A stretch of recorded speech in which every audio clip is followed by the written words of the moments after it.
Ćao svima, u ovom tutorialu pokazat ću vam igrice koje bi vam ja preporučio.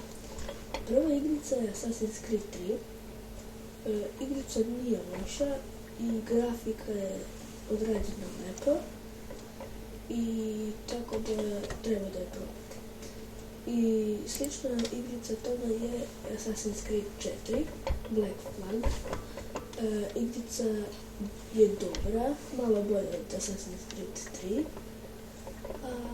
Grafika je malo više bolja, ali dobro. Nećemo sad o tome jer se sad prelazimo na drugu igricu. Ta igrica je popularna i zove se Counter-Strike Global Offensive. Igrica je popularna, kao što sam rekao, i grafika je dobra, znači i tako da ja mislim da treba igru da probate. Sljedeća igrica je Euro Truck Simulator 3.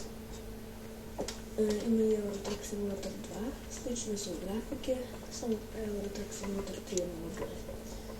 Tako da prelazimo na drugu igricu. Sljedeća igrica je GTA 4. Od ja mislim da ste se svi igrali i tako da neću mnogo da pričam. Sljedeća igrica je Postal 3.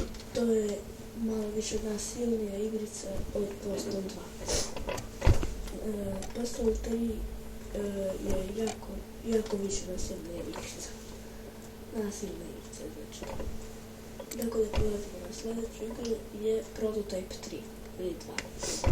Igrica razvalja koliko dobra, znači imate moći pa se pretvarate u druge ljude, znači ja mislim da ovo stvarno trebate da volite. I tako da prelazimo na sljedeću igru. Znači onako malo starija igrica, zove se Super Mario 3D World. Super Mario 3D World je dobra igrica i ja mislim da to treba da je probate. Meni se sviđa, ne znam baka, ali se sviđati. Onda prelazimo na sljedeću. Sljedeća igrica je Team Fortress 2. Igrica nije loša i grafika isto nije baš nešto, ali dobro. I ovo je isto popularna igrica, možete igrati besplatno preko Steama, a ovako morate da je platite. I sad ćemo da vidimo da li ima još neke igrice. Nema. I to je zadnja bila igrica i to je to za ovaj video. I vidimo se u nekom drugom tutorialu.